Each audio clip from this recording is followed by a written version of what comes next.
Hello, good evening, and welcome to Frontierland with me, Dean Allen. I hope you're well, whether you're watching this live or you're watching it later. I hope you've had a very good day today, and I hope you're going to enjoy which is going to be a very good show tonight. I promise you that. I've got one heck of a guest tonight, that's for sure. You may have joined us a few weeks ago for Div de Villiers. Div, that big man, big personality, he was the conservationist. Those recordings of that show are still available, so please go and visit those. What we're hoping to do over the next few weeks and the coming months is to bring you some really inspirational people that have come into my life that I want to share with you here at Frontierland. Over the past few weeks, I've actually not been in the Eastern Cape. I've been up north. I've been in Johannesburg giving some talks up there. It's always good to go back to Johannesburg, the hustle and bustle of that great city. And I've also been doing some historical tours as well. I'd like to show you a place that I visited while I was up there, if I may. This incredible building that I discovered right in the heart of the city is called The View. You wouldn't think it now because it doesn't have much of a view, but this was Thomas Cullinan's house. That's right, Thomas Cullinan, who found the biggest diamond in the world in 1905. There he is, the man himself. Of course, the diamond was cut up into several pieces and to make the crown jewels over there in England. But now this wonderful building is home to the Transvaal Scottish Regiment. And it just reminded me, of course, my passion for South African history. You can be somewhere like the centre of Johannesburg and you have these old buildings there. So that was quite a wonderful thing to see. I mean, these old buildings, as you know, I'm famous for writing a book about Mikey'sfontein. This really did remind me, actually, of the Lord Milner Hotel there in the Karoo. So this building, as you can see, has been restored, and now people can go and visit it. We had a wonderful pub lunch while we were there. We were shown around by the curator, and it just shows you how much history we do have in this wonderful country of ours. So that's somewhere I would recommend you go when you're in Johannesburg for a bit of culture. But of course, I was up there to do work. I do a lot of public speaking, of course, and it was fantastic, of course, to get in front of a crowd again. During COVID, myself and a lot of my colleagues in the public speaking world, we were outlawed because we couldn't obviously get in front of a live audience. So it's wonderful now to stand in front of an audience up there. But as you can see from these pictures that Gary's going to put up now, I've got a distraction. My daughter Daniela, who's just turned 1, well, she stole the show, of course. She insists on being part of the presentation. You can see her going down the aisle there. That's in a place called Northwold in Johannesburg. Hundreds of people there, and of course, she was the distraction. So I had to bring her up onto the stage where she waved to the entire audience, of course. So I think she's a speaker in the making. She really is starting to outshine her dad. I think she's more famous than her dad, to be quite honest. The other thing that I'm quite well known for is, of course, my speaking, and that's something that she is also developing. I've got a video here that we took while we were up in Johannesburg. As I said, she's only just turned 1. People come up to me on a daily basis and say, "Where's little turtle? Where's this girl of yours?" And as I said, she's developing that personality. Not only does she walk, but she's now starting to talk, as you can see here in this video. Are you? Are you? Really? Okay. Give me a kiss. Give daddy a kiss. Give daddy a kiss. Give daddy a kiss. Where are you going? Yes, what? Yeah, okay. Is that... As you can see, I'm sorry about showing you images of me in the bath there, but then anyone who's got young children, well, you know, there's no privacy anymore. She's an absolute inspiration to me and my wife. And I hope you enjoy some of the posts that I put on my Facebook page when it comes to the little turtle, as she's known, because of that famous crawl along the beach. But let's get back to tonight's show. Frontierland is about inspirational people, and I'm going to introduce you to one this evening. Her name is Mrs. Francine Zana. She's from here in Port Elizabeth, Motherwell to be precise, and we're going to bring her in now. So enjoy tonight.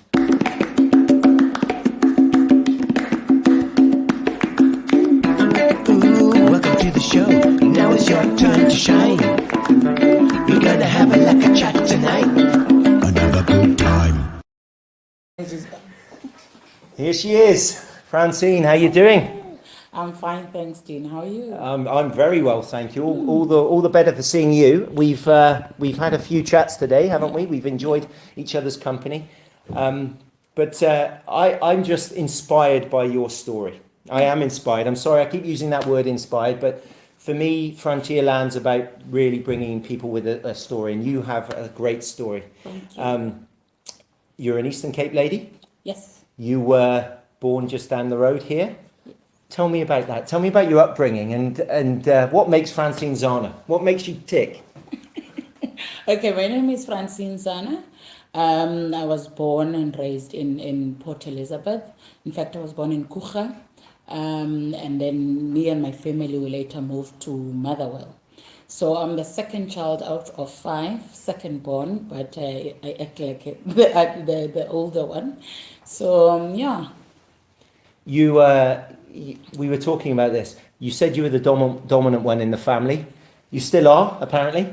Yep, I think I'm the one who acts like a deputy parent. Even the firstborn will now and then call me and report her kids. So yeah, it's something that comes naturally. I have that motherly vibe, if you want to call it that. You are known as someone who has really progressed in life. Yeah. If I could just share with the audience who don't know Francine's story. You went from being a domestic cleaner. Yeah.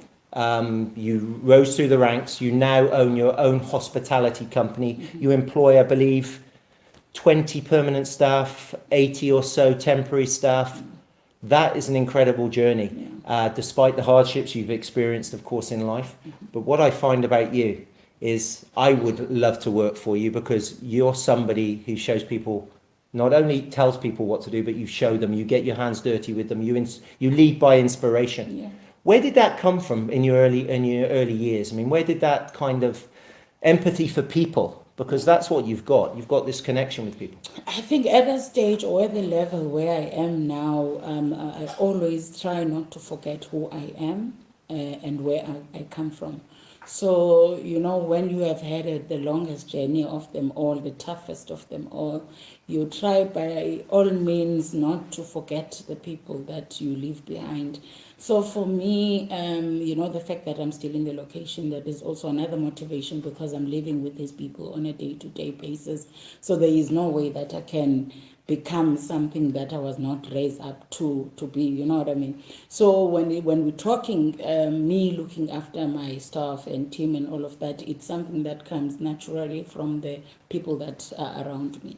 So in isiXhosa, we call that ubuntu, when you've been through hardships and when you've been through a lot in terms of, if we go back to the township living, and when the feeling of not having. So it's not easy when you have something to sort of forget about those who don't have. So it's something that is in me. I grew up like that. I grew up, practicing that sharing is caring, that Ubuntu spirit. That Ubuntu spirit, of course, is something we talk about in South Africa. It's one of the reasons I like living here. There's something special about that. But who were your role models growing up? Because you were living in a tough environment. Yeah. It was hand to mouth. Yeah. I know we spoke earlier about you hung out with the boys. You were a bit of a tomboy. That taught you certain lessons in life. Yeah. But who were your role models growing up? My role model, it's still my mother. Growing up, my mom has always played a big role in molding me and my siblings. So for me, when people ask me, do you have someone you look up into in the business world? I always say it's my mom. Who's your favorite celebrity? My mom is my celebrity. That woman has got the strength of a lion or the strength of whatever you want to call it, because when things were falling apart, she was just there making sure that we don't feel what she's going through or what is happening around us. So, even in terms of words of wisdom, she was actually very good with that. If she sees that, as kids, we're struggling, sometimes if you wish you can eat certain things or you can wear a certain brand, and you see other kids out there, they have these nice things, and she can see that we're starting to panic. And then she will sit us all down and say that, my kids, this is the situation, this is how much your father earns, this is what we can afford. So please know that you are not other kids. Please, you need to accept who you are, because if you don't accept the situation at home, you will end up going out there and doing all the bad things, all in the name of trying to fit in. So fitting in or trying to look like other people, I'm sorry, it's something that I learned at a very young age, that I need to be me. I need to accept who I am. I need to accept that today we will eat bread without butter. I need to know that bread, my stomach, what it requires, it's food. And what my mother gives me, that's what she can afford. And I must make peace with it and be happy. So that was a seed that was planted at a very young age. And that, as I'm growing up, even when I have money, I try so hard not to show off or to do all these things. I remain grounded at all times, because her words are still ringing that, my child, there are people who, while you're complaining that you want bread with polony, there's someone out there who wants just bread. Okay? Yeah. Be grateful with what you have. So my mom is my role model until today. When things were not going well in my business or in my career in general, when I was frustrated, wanting to quit because I was under pressure, or I was feeling, or whatever, at work you deal with a lot of things and issues. So she will remind me. Okay, is she watching tonight? I'm sure she is. If you are Mrs. Zana, this is for you. Cheers. Thank you very much for doing a fantastic job, of course. Yeah. But you're talking about food. What was this thing with the guys? You hung out with the boys, didn't you? And that gave you an advantage. What was that? Yeah, hanging out with the boys was a choice. It was more of a choice. Because, as a child growing up, you sort of see how things are done or how things are at home in general. And then you choose who you want to ride with. You know what I mean? So for me, at home, around my area, I was around boys.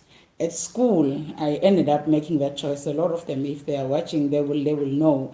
Because I looked at myself, and then I looked at the girls setup. With girls, a girl's gossip, man. Let's just put it out there. Girls gossip. I'm not saying anything. You don't know. You're not a girl, but dude, this happens everywhere. Girls gossip. So you come in with girls, you must make sure you look the part, okay? You have the correct hairstyle, correct everything. So for me personally, my parents could not afford some of those things. I didn't look a part. I was so skinny. I didn't have certain clothes. And when it comes to lunchbox, some days I wouldn't have lunchbox, so I won't have money or anything like that. But when you're around with boys, boys, you just hook up with them. If you have 50 cents, that's contribution. You just contribute 50 cents, and some will contribute 5 rand. Doesn't matter how much you bring on the table. They accept you for who you are. And even if on other days you don't have money, you still go stand there and eat. And there was no formalities that when we eat, you need to sit down and eat. We just stand around the corner, open a plastic full of fat cooks and Russians, and we all eat from the same plastic, you know what I mean? So whereas with girls, you must have a proper sandwich, snacks, fruit, juice, and all of that. So for me, the boys set up worked for me, because this is where I'm not judged. This is where I'm welcomed, This is where I can speak whatever, I can say whatever. This is where it's not a must for me to wear a makeup or even spray a specific perfume or whatever, because I could not afford any of that. And by the way, growing up, I looked more like a boy. Well, but that's something I get from you, Francine. You're your own person. Yeah, I'm me. You walk your line. I mean, there's the pressures that growing up in that environment, of course, to conform. Yeah. Obviously, things in terms of your daily food as well, it's a challenge. Yeah. But when did this career in hospitality that was going to take you to a level that I'm sure you couldn't have imagined back then, but when did it start, and what was that first job? It wasn't as glamorous as perhaps where you are now, was it? Yeah, I still get my hands dirty, even though I have my own business. So I started working in the hospitality industry. at the age of 19 years. I was 19 years of age, very skinny, looking like my father. After I started, in fact, I registered at Midlands College after finishing my grade 12. And then after that, after 2 years, parents could not afford to pay for my school fees, and then I had to drop out. And then the next thing, I'm sitting at home. My father is the sole breadwinner, and that's not even enough for us. And at the time, it was only 3 kids. And my mom was unemployed. And then our neighbor came to our house and said, there's a job available. And she was offering this to my mom. But then my mom could not leave the house because there's other kids, obviously. And there's my 19-year-old self listening in. And I said, okay, I'll take the job. So you can imagine a 19-year-old moving away from your parents. You are so used to your mother feeding you, doing things for you, doing laundry, doing all these things. Now you're moving. You're not even moving to be on your own or to be an independent person. Now you're moving to go start work. For me, that was it was painful, but then at the very same time, I had this thing. You know what? I need to take this job so that I can be able to do things for my family. So the first day for me was horrible. I don't want to lie. It was very bad. I walked in, I was shown in my room, and then I was told the do's and don'ts. You eat this, you don't eat that, you drink this. As a child, there are certain things that you wish, there's cheese and polony in the fridge, and sometimes you're not even used to that on a daily, on where you're coming from, where I was coming from. But now I'm quickly told, you're not going to have that. So you stick to A, B, C, D, E. I don't want to lie. That first day for me was very emotional. But then I could not walk away because there's an opportunity for me to do certain things for my family. So yeah, I took the job, and then after that, I'm someone who likes challenges. So if you employ me, when I was employed, I would work like 3 years. After 3 years, I get tired. I want to look elsewhere because I want to challenge myself. I think after 3 years of working at the BNB, I had to move, and I joined Tea Room. Tea Room is more like a shop that sells fast food. Yeah. That is where I got to meet Aita. She's an Italian, very tough one, not easy to please. But I think another thing that I've mentioned to you earlier on is that God gave me a gift. That is so special that I'm able to work around anyone, no matter the personality. You'll find those people that say, this one, it's not easy working for this person. But when I tap in that space, you find that it's a matter of understanding this individual. This one is a perfectionist.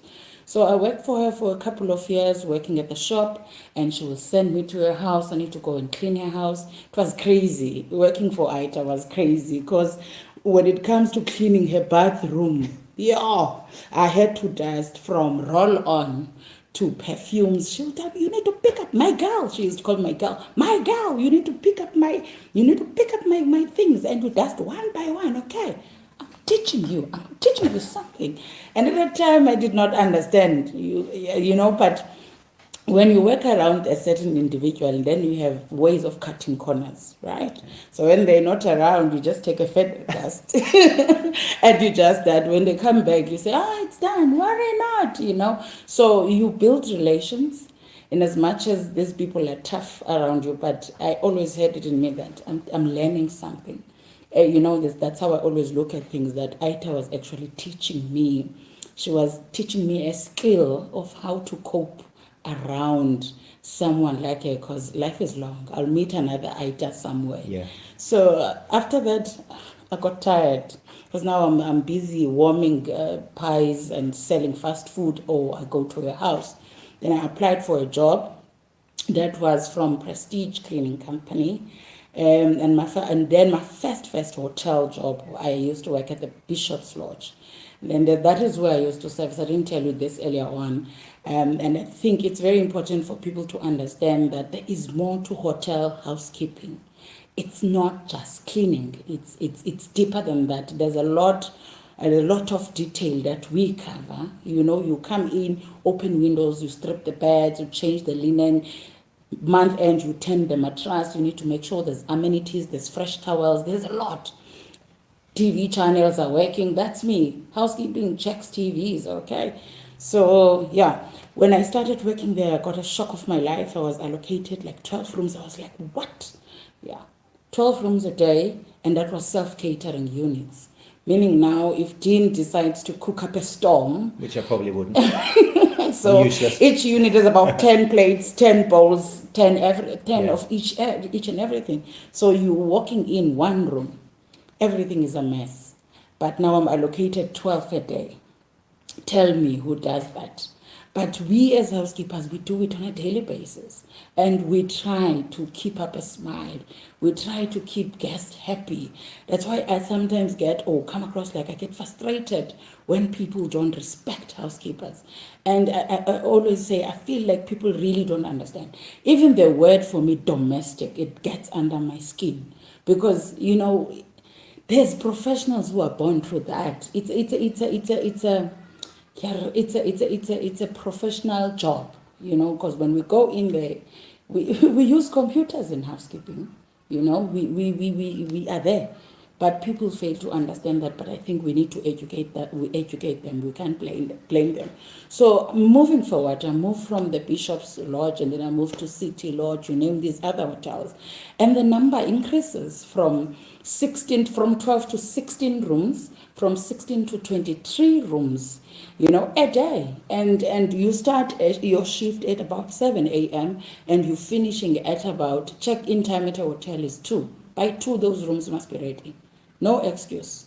So sometimes when I look at how the industry is now, you find that people don't understand the fact that when you are going to be a late departure, make sure you notify front office, or you request, or you ask, can I extend by so many hours? Because by staying in that room or leaving your luggage in that room, you are inconveniencing the team. So maybe someone is checking in, and then when they check in, they shut the reception staff because they don't know or understand the system. So it was tough, but I was learning through that. You learned on the job, didn't you? I learned on the job. So I learned that, if only people can just understand these systems and different departments, Yeah. I think people will respect people more, or if people can understand what is happening behind the scenes. In terms of, let's talk scullery, a kitchen sculler, someone who washes dishes. I mentioned this morning that people think in the hotel there's a machine, a big machine that washes dishes. That's not the case. When there's an event, 500 people, there's maybe 2 people washing those dishes in the kitchen. Do people understand that? No. So as I was working in the industry, I was learning things. And I was seeing how guests are responding. And I felt that people don't understand. They just don't understand this industry. And there must be someone who teaches them about what small things does to the other person, especially if you're a guest and you mistreat the staff. A lot goes on. So I advanced into the hotel industry, and I felt in love with it, as I was getting the promotions from housekeeping to food and beverage, from food and beverage to washing those dishes, and actually getting into front office, answering calls and duty management. So, but then I never had in me that one day I will leave the sector, because I learned that this is one sector that brings the people that we admire, our idols, and then I felt like, okay, if I'm sitting at home and I'm not working in this beautiful sector, where was I going to meet so and so? In my life, I've met a lot of interesting people. I've met people that I've never thought in my wildest dream I will meet. Some I consult for them today. A lot of prominent people that I've never ever. So, yeah. Let's drop some names. We were talking earlier. I mean, you've met Mr. John Travolta. You've served him. You've been around his family. And the good thing, you said he was a very nice man. Oh, and generous too. He gave us a generous tip. Good to know. Good to know. So, Yeah. so you, that was one of the benefits. You were Yeah. around these wonderful Yes. people. But because you're such a people person, Francine, how did you cope with being sort of the back of the house, as it were? You what was the thing you were telling me about when you knock on the door, the housekeeping call? I mean, that was your only interaction, wasn't it? Back of house is tough. Back of house is it's one place where I feel like if I was not inquisitive enough, I was gonna be stuck there, but I couldn't. You suffocate. You don't get to speak English. I don't think I'll be speaking proper English if it wasn't for me being inquisitive. Because if you work in housekeeping, the only time you get to speak English, and I repeat, is when you do your knock and enter procedure. Knock and enter procedure is when you knock, by the way. You knock 3 times and you pronounce housekeeping. Housekeeping. And then if there's no one, you open the door after the 3rd one, you walk in and then you do your thing. But then some days you knock and there's someone inside. The only time you speak English is, good morning, ma'am, how are you? I'm fine. Sometimes they don't even answer. But anyway, how are you? Fine, thanks. You service the room and that's it, because you're not allowed. But I was taught that in terms of guests, if a guest, you study your guest. There are guests that want to communicate. They will start by asking, how is PE? Or you can start asking them, ma'am, are you still enjoying your stay? So it's very important to communicate, and that was it. But when you look at other departments, front office staff and food and bev, they're flowing. Yeah. They're flowing. They even build relations, because as they serve, they're communicating, they get to know people more. So for me, being stuck at the back was not my thing. I was always inquisitive, putting myself out there. If I see a guest is sitting and no one is serving them, I didn't have that housekeeping mentality. I will go and say, can I help you? Have you been assisted? And I think that's what helped me progress in my career. Going back to John Travolta. Come on, I want to know. John Travolta, when you watch his movies, one of my favorite is Face Off, by the way. Okay. So when he checked in, and I remember Tanya saying, it's John Travolta. And we're like, oh my God, doesn't look like him. Because it's not what we see on TV, obviously.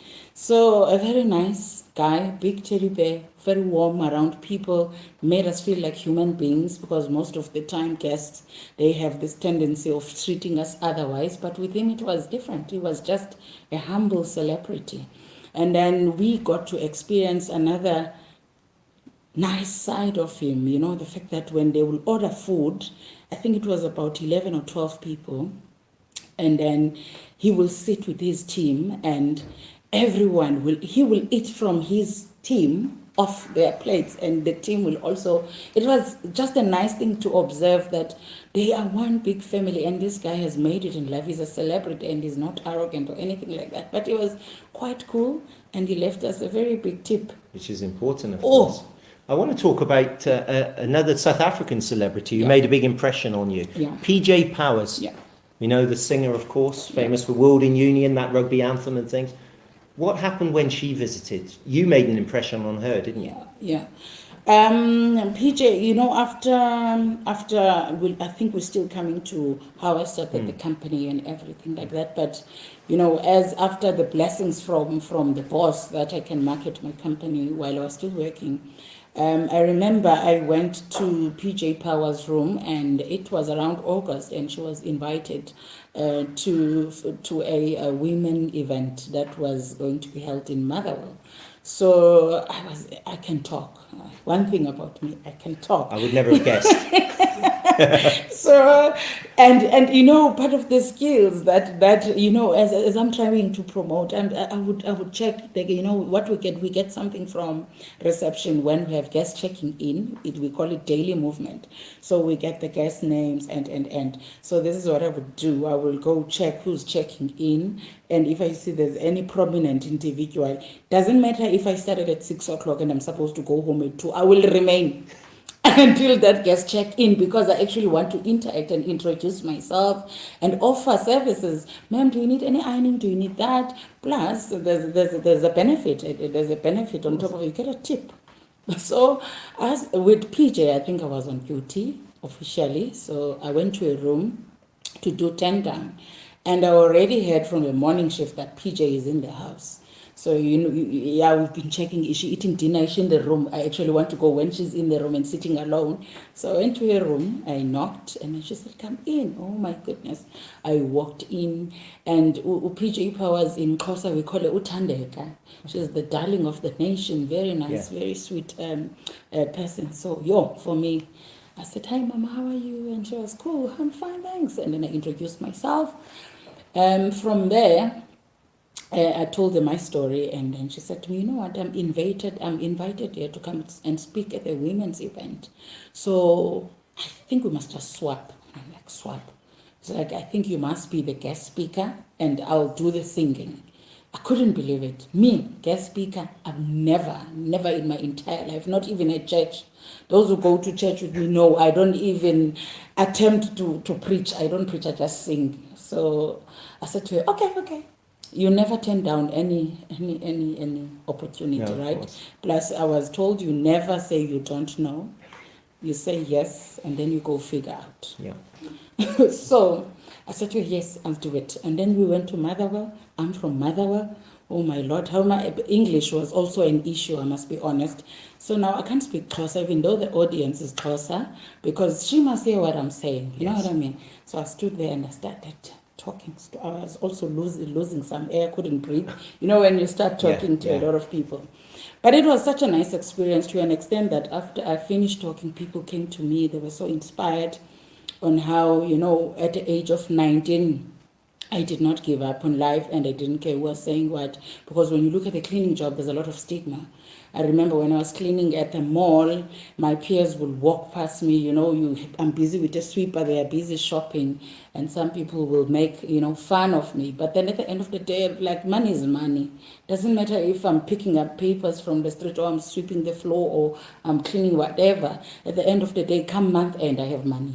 That was my mentality. So PJ was like, after that, well done. And she gave me the courage. And I actually went back home and said, I don't believe it. Me, standing in front of people and sharing my story. And the story back then was not as rich as it is now. It was just me, Francine the cleaner, and now front office. And I'm starting my company, was starting at the time. So she's part of the people who made me believe that I can. You can. And sharing a stage with her. What a thing to do. I mean, and amazing that you accepted the challenge. I think 99% of people would have said, no, thank you, I'm uncomfortable, but you did it. You put yourself out there. Not only that, you went back to your own community to do it. So that was incredible. If you think that was a life-changing thing, wasn't it? It was. So good on her as well. Plus she got a break, of course, from speaking for the night, because you can speak, Francine, there's no doubt about it. and also I think she just... I think in a way, she just affirmed that I've got this, I've got the good thing going. Yeah. You know, so when I look at what I told her back then, and she just said, you know what, your story is amazing. And at that time I was still employed. And then she made me believe in myself even more. At that stage, had you made the jump to the Mantis collection, the number 5 as we call it then? It was the Shamwari townhouse here in town. If anybody knows, it's a beautiful boutique hotel. But you actually took a pay cut to make that move, which actually opened up so many doors. Tell us about that. Okay, so I will unpack it just like in the morning. So when we're talking number 5, I joined number 5 in 2009, after working in these different hotels, which is like from 1 star. If you understand the industry, we have star gradings. So we have 1 stars, 2 stars, 3 stars, up to 4 star. So when I applied for a job at Mantis, I was working at the Kelway Hotel, which is a 4-star hotel. And I was already a front office manager, earning 7,500 rand. That's a lot of money, eh? It is here in South Africa. Not so much in Europe. It's a lot of money. You know, it was a lot of money Yeah. for me, coming from course. earning 1.5, and it was an achievement. Eh? But then I always receive, you know, when you're working at front office, you always get guests that will complain. You know, guests complain over anything, whether when they're sick, they come and complain, you know, everything, small things. So you have guests who will complain, oh, your rooms are small, you know, I'm so used to 5-star. And I always wanted to know, what is 5-star? What is the difference between 4-star and 5? And no one could explain this thing to me. And when I Google and check in PE, there was no 5-star. Funny enough. So when Mantis Collection advertised, I think the advertisement was on the Herald, I applied for that job. And we went for interviews at Chinatown, the boardwalk center. There was a place called Chinatown right at the boardwalk. So I went there for interviews, and then I was shortlisted. I went for an interview at Shamwari Townhouse, which is now known as Number 5. And then, yeah, I was lucky enough to get the job on the spot. Tanya and Ryan Plakanoris, they've interviewed me. And upon interviewing me, because I was talking and talking, they said, you know what? You got the job, but we don't have a management job for you. We have a junior job, which is housekeeping supervisor, and the salary is 3.5. So for me, while I was sitting there, I'm looking at them, and I think they were expecting me to sort of say, I'm going home. I'm going to think about it and then let you know. I looked at them and said, I'm taking it. I'm taking it, because for me at that time, I was like, yes, I'm finally getting into this 5-star, environment. I'm going to learn what is this 5-star. Why are guests always bragging about 5-star? So I made that decision there, and I took that job, went back to my old job, resigned, gone with the privileges of being a boss to other people and giving instructions. I was back to reporting to someone else. But then, in life, you always know when you're good, you're good. You don't allow anyone to tell you otherwise. That's me. I don't allow anyone to tell me otherwise. So I knew that I'm going to smash this housekeeping job, and then I'm going to get another promotion. So lucky for me, it didn't take me long. I think my housekeeper back then, Gino, even said to me, "You are so good, and I think you deserve to be the housekeeping manager." So that's how nice she was. But I ended up being the housekeeping manager because she ended up joining another company. And then that was it. But how many people, let's be honest, how many of us out there would take a pay cut to go to a job, go down in terms of your seniority, because you're looking at the end game, you're looking at progression, and that's exactly what happened. Within several months, you're back at a level, in fact, at a better level than you were originally. But that shows your faith and your belief in yourself. But there was somebody else, I believe, that also saw this ability. Someone we know quite well, of course, Mr. Adrian Gardner. Mm-hmm. I like to think that he saw something in me. He's commissioned me to write a book about the wildlife tourism here in the Eastern Cape. Mm-hmm. Brought me to Port Elizabeth, which I will always be grateful for him to do that. Mm-hmm. But he can be a tough man. He's certainly a perfectionist. He's got his standards. But he saw something in you. How did that relationship work out? Oh, it has not always been a good one. Those who know Mr. G, he's very tough. But I think he means well behind that. Because I remember when we started operating, he was very strict with systems and the way we do things around Number 5.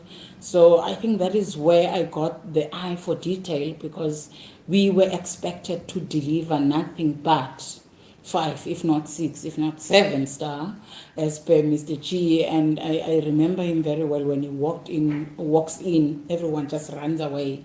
Or he will just come in and see something wrong, and the Fs will start flying. Not in a bad way, but in a good way. So we got used to that. And this is a man who knows what he wants. This is a man who has a vision, and we are here to make sure that we execute it well.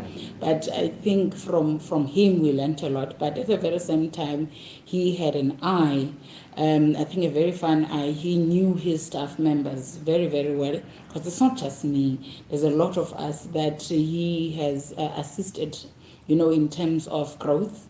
So he's one of those people that has always been, Adrian is Adrian, and we can talk until tomorrow, but he has been good to me. I remember when Tanya sent me to Cape Town, Tanya obviously speaks to Adrian. Adrian doesn't understand stuff, on an individual basis, because Tanya is the manager. So I think Tanya spoke to him and said, there's a Francine at Number 5, she's good, or whatever. So I ended up being sent to Cape Town to train staff. Tell me about that flight. Come on, you've got to tell me. It's my favourite story. First time on a plane when you went to Cape Town, wasn't it? Huh? Yes. So this lady from Motherwell trying to act like you're cool and you know the thing, and then you end up at PE Airport. What happens next? Sure. So when I was told I'm going to Cape Town to train, I was excited.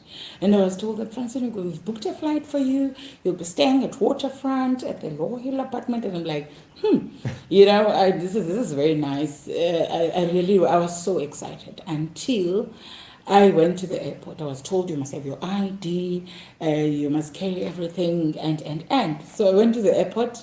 First thing first, I went to the counter. I've done my check-in. Come back from the check-in. I need to go to the boarding gates.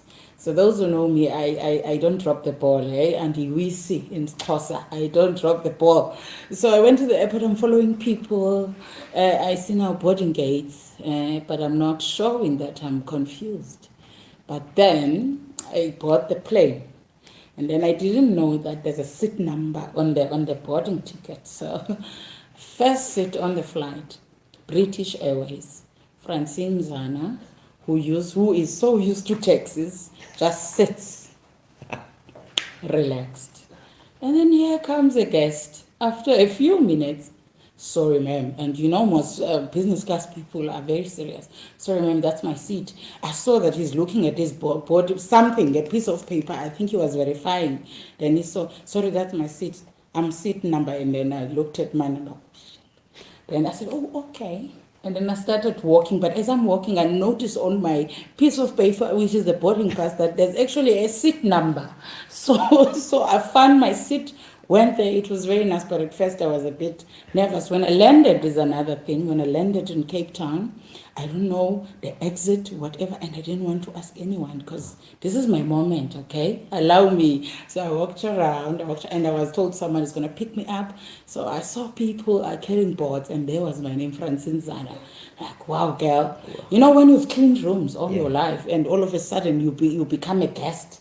Because when I went to the hotel, me and my suitcase, very composed, obviously, standing in front of reception, I'm saying, hi, my name is Francine Zana, I'm checking in. Oh, it felt so good. Did it? Because most of the time, I'm the other side. I'm welcoming people and I'm cleaning rooms and making sure they're well. But this day, on that specific day, I was a guest. I was on the receiving end and it felt so good. It struck the flight stall. But wasn't it during that trip where somebody suggested to you, you've got the ability to train others?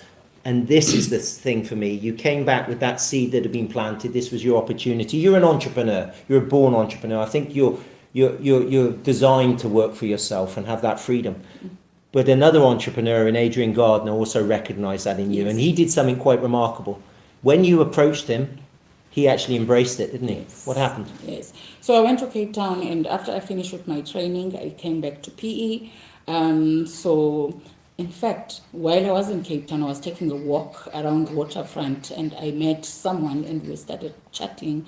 Why are you here? And I explained, I'm here to train the staff.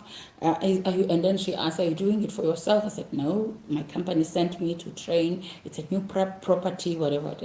Then this person asked me, why are you not doing it for yourself? Because if they pick you to come and do it, that means you're good. And at that time, I realized that flip, I'm good, because Mantis is huge. Mantis has got properties everywhere. Mantis is international. They could have chosen any staff member from New York or UK or Johannesburg for that matter. But no, they chose me. I know I'm good. So I went back to the room, and then I knew that, you know what, I need to draft something. I've heard about proposals or business, what do you call Business profile? plan. Business profile. Yeah. The basic one. So I went back to the room, I Googled business profile, and then I started drafting. It was a copy and paste thing from the net, and then sliding in my training and whatever. So I went back to PE when I was done with training with my two-page proposal, profile. And then I remember this day when I was back, apparently I did well. Mr. Gardner, one thing he will do, when you have done something so well, he's not one who's going to show you or say anything, but there's a way he communicates. He will say when you meet him, who's this? And then I always say to him, I'm Francine. And then he's like, well done, and that was it. So I said to him, young man, can I please talk to you after your breakfast? Because he came for breakfast, and Tanya helped me to compile a report on what I've done at the property, because I didn't even know how to do that, I need to be honest, because I was still employed. The report was another level. So he came to me. I told to Tanya first. I spoke to Tanya and said, this is what I wanted to. Then he said, I must speak to the big man. I spoke to the big man. Big man ate breakfast. After breakfast, he said, I'm here. He said, you want to talk to me? I said, no, this is a boardroom matter. Let's go to the boardroom. We went to, I was taking my chances, but we went to the boardroom. Then he sat on the other side, I sat on the other side. I said, Mr. G, all my life I've been trained by people from different people coming in who are training us. And, you know, one of the reasons why we attend those trainings, because this is a feedback from everyone, these trainings are not helping us. They're not planting any seed. The people who come in, you can just say it's people who are reading through the presentation. It's not people that have first-hand experience, you know. So the only reason we would go as staff is free day, we're not cleaning, free food, you know, plus you get to sit there. While you sit there, you're thinking, where am I going to get my next bus fare? What are we going to eat at home? And they give you manuals, training manuals, and we leave those in the canteen because we don't have time to read or study anything at home. So that was the only reason we go to training. And I said to him, I've never learned anything from that, because when we go back to the real work, we're not doing what we were taught. So I have this concept. I want to start my own training company. Then I gave him the the profile, and then he looked at it and then he said, it's good. It's good what you're trying to do, and I think you'll come all right. But don't make the mistake of resigning. Work for me while you market your company. So he gave me a platform that when I see, there's a prominent in the house, I go and market myself, because he told me to not resign, because it's not going to be easy. Because one of the biggest mistakes we make when we leave work or we resign thinking that we're starting our business is that we think you start now and automatically you make money. It's not the case. It gets tougher and tougher and tougher and tougher. So my business took off while I was still working. Yeah. Because what he would do, which is another amazing thing, is that when he's hosting people or having a business meeting with someone, he will say, come, I remember this one time we were hosting President Thabo Mbeki, and then, we were made to stand in lines, everyone greeting the president. We were so proper.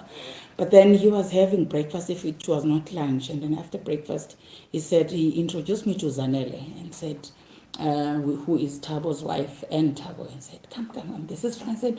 If you want your staff to be up to standard, she can train your people. And then this continued with a lot of prominent people that I ended up getting my very first gig, where he said to me, Francine, my friend from Valdivia needs training. And I'm like, where's Valdivia? I've never heard of that. It's like, you sound like he's speaking Spanish. It's like, no, he's going to call you. His name is Martin, and Martin's going to give you a call. And I'm like, oh, okay. Now I'm starting. I know what I want to do in my head, but now how do I execute this thing? But okay, let me just do it, and then I'll see from this client if I've done it well. So flight was booked again, shuttles, everything. I was the it girl. I've made it in life. I'm traveling, flight, everything, everything, guest house booked. And you know where to sit this time, don't you? Yeah, you know where to sit this time. I was okay. I was okay. So from that very first experience, here is a man who, in these days it's very hard to find people who are not intimidated by others. In the business space, if now someone is to approach Francine, that's how people are doing things, and say, Francine, I want to start a cleaning company, automatically someone blocks you from even starting that, and say, hi, these are the challenges. People don't want competition. So here is Francine approaching Mr. G and saying, Mr. G, I want to do this. He could have easily taken the concept and run with it himself, but he said to me, no, go for it. And he started introducing me. So I'll forever be grateful to him, because he was there. He just portrayed something else. No, it's a tremendous story of faith, but also he recognised something in you, which he's done throughout his career, by the way. He's partnered with people who are capable, who bring something to what he does, which is part of his success. Gary, I think we've got some wonderful feedback tonight. I see people are watching, they're enjoying tonight. I'm sure some of your friends and family in Motherwell are watching tonight. Let's have a look. Look at this. Robert Zana, a true leader, leads by example. Pleasure to hear this incredible story. Certainly, Robert, I agree with you there. Yeah, Wayne Bolton, of course. We're going to get Wayne on in a few weeks' time. Inspirational. There's a word I've used so many times about you today. And it's certainly the case. Absolutely amazing. I mean, this morning we had a breakfast meeting at the university, a breakfast club, and it was quite emotional, wasn't it? Because you had the opportunity to actually thank Adrian Gardner. Tanya was there as well. And it meant something, it meant a lot to you. Because since then, of course, you've gone on, not, I was going to say, it's not been an easy ride, but you've established yourself as your own company. You've been awarded some incredible awards as well, so that's prestige as well. But you've also gone beyond South Africa. Tell me about how you've reached other countries in Africa, for example. You've travelled to Namibia recently as well. You've done those kind of things. How's that helped your profile? I think, it's very important for small businesses to also understand that if you're starting a business and you're based in a certain area, it's very important to go out there and network and see what other people are doing. So by doing that, chances of you growing and expanding are very high. So I started traveling a lot when I started my business after discovering that, hospitality, mine was to do a proper research and see that, okay, I've been working in this sector, so how do I now tap in as a business person? So one of the most important things that I've learned was that I need to network. I need to become a serial networker and be connected with other people. And after doing my proper research, I've also found out that tourism and hospitality, it's a professional space. One needs to be very professional and also be very excellent in whatever they're doing. So you cannot be selling something and then when it comes to execution, you flop. So I needed to be connected with people who've been in the game for long and also be connected to people who are going to give me job. So I traveled a lot. I traveled around South Africa. Traveled to Cape Town, Durban, Johannesburg, you name it, trying to build the brand and also networking. So part of that, I met a lot of amazing women and amazing people who will point me to the right direction. So I started networking in other countries outside South Africa. But the outside South Africa part, it was more about me discovering that are the services that I'm offering needed outside South Africa. And I went out there, I saw there is a big need when we're talking service training, but then again, it requires one to have a different approach because people are very stubborn. So with the Leadership Award, I was nominated based on the program that I run for youth, because I run a youth once a year from I don't want to say disadvantaged, but from the townships or anywhere. For mine was to actually train people 5 days in housekeeping or maybe food and beverage, and later try and place them, if there's any temp jobs available. So I think that's what earned me those stripes. It's just for the judges or whoever to see that in as much as I'm running a very small company, I'm able to give back to the community and work with people around me, because I think it's also very important that as we build our small businesses, we lift each other up and not want to be Francine. We also need to make sure we build other people, because there's a lot going on out there. People need support. What would you say to anybody watching tonight who's got a vision, a dream, a yearning to open their own business, to go it alone like you did? What words of advice, practical words of advice would you say? For me, it's simple. Follow your dreams. It's your vision. You yourself, you're going to make it happen. It's simple.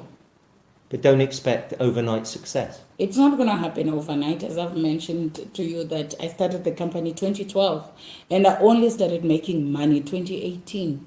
So from 2012, I've been chasing this vision that I don't even, I have days where I want to quit. Sometimes I feel like, it's coming. I'm going to get work. I'm going to get rewarded for what I'm doing. I've invested a lot of money. So starting a business, actually, you need to know there's a lot of loss before you make money. So at some point, I was behind with my kids' school fees. At some point, because now here's the money for school fees and I need to travel. I need to go and market my business. Okay, if I market my business, I have chances of making more money. I'll pay the school fees next month. So I ended up being behind. I ended up doing quite a lot of things, take grocery money because it's my vision. So my advice to anyone who wants to start business, just know it's not going to be easy. Just know you're not going to start now and make it. You have you yourself to make things happen for yourself, and you need to be ready. It's not going to be easy. There are months where you're going to make revenue. There are months where the revenue won't be there. But you must always look at something that a business that, cash flow is very important, a business that will generate a daily cash flow, and then we have this one that you're pushing on the side. Do you think that's something we're missing today with, say, the young people? I don't want to. We're not old. We're youngsters ourselves. But don't you think it's this yearning for overnight instant gratification, overnight success that perhaps puts people off, especially with our younger generation who want that kind of result quickly? Do you think that's something that we have to sort of embrace? I also think social media puts a lot of pressure to a lot of people. So that's why it is also very important to understand who you are and where you come from before you tap into that space. Otherwise, if you're going to tap in because the others are doing it, you are in problem. I always tell people, I'll make an example as someone who's consulting and training in hospitality, and then I have someone who say, "Oh, says Francine, you travel too much. I want to study tourism." And I'll ask her why. One reason, why do you want to start tourism and hospitality? And the answer will be, I want to travel. Wrong answer. You're not going to travel. You're not going to travel by studying tourism. So the problem is looking at what the other person is doing and think it's easy. There's a lot of things that today I've shared the break for the business breakfast. I've shared our interview. I'm sharing this one as well. I'm not sharing what I'm going through behind the scenes. I have a business challenge as I'm sitting here, but nobody knows about it. So social media at some point plays a big role. People want to start now and be successful tomorrow. It took me years. I don't want to tell lies. It took me years. People who know me from PE, I use my taxi, peacefully so, backpack, and I walk, mind my own business. I think it comes with the fact that one needs to be content and know who you are. I'm basically saying the same thing over and over again, but it's simple. It's as simple as that. Yeah. It's as simple as that. Gary, can we just bring up the message from Sipakazi? Well, Ayanda, never get tired of your story, truly inspirational. I see Sipakazi, I'm so proud of you, my darling. You're awesome, Fran. I mean, you can see there's an absolute, you are an inspiration. You are that role model you were looking for. Some of my role models when I was growing up were football players, and I believe you were a football mum for quite a famous team in this town, our own Chipper United. Tell me about that. What was that all about? It's a quite interesting one, if you ask me, Tim. I started working for Chipper United. I think, after I resigned at Mantis, I was starting out. And then I happened to meet with the chairman of Chipper United, and the team at the time was relocating from Cape Town to Port Elizabeth. Yeah.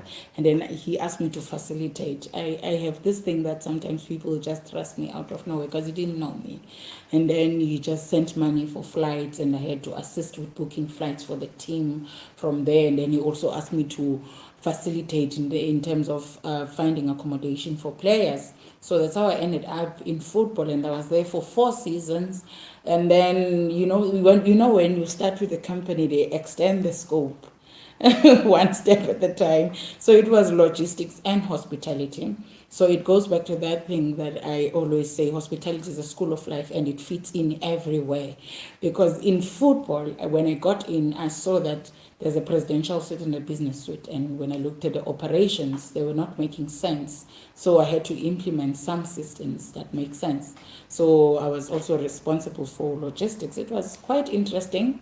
But again, I always tell people, some liked me in football, but I said to them, that was a chapter. I was there to learn something about football, because today when I left the team, I inherited about 30-something sons. I bet you did. Yeah, I'm a mother. I'm a mother to so many boys. So you were basically looking after them, you were booking flights, you were doing all the logistical work. That must have been one heck of a job. Yeah. And then when come match days, I'm looking after the suites, issuing of tickets to VIPs. Then you have the boys, they'll go out partying and they call you when they lose keys, trying to sleep. I've lost a key. Where are you? I remember one case, I'm not going to mention the player. Please don't. The player went out partying, and then something happened. He was staying in Blue Water Bay. He slipped over the balcony and then he fell.